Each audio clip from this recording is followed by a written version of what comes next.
Hey guys, in this video, we're going to take a look at the two different ways to turn silent mode on or off on the new iPhone 15 series. Now, the first way is to pull down the control center. So swipe down at the top to open up the control center. In here, tap on the silent button.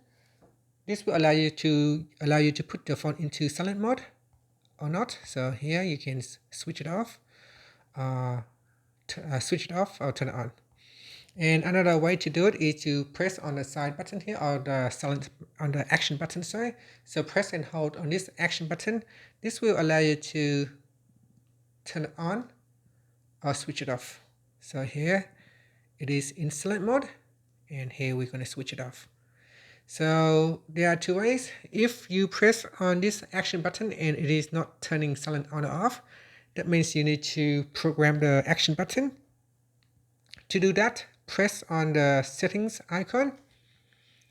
Then we go down and tap on action button.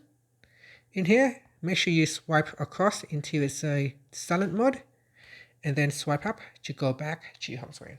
And that's it. So that is how you can turn on or turn off silent mode with an action button. Thank you for watching this video. Please like and subscribe to my channel for more videos.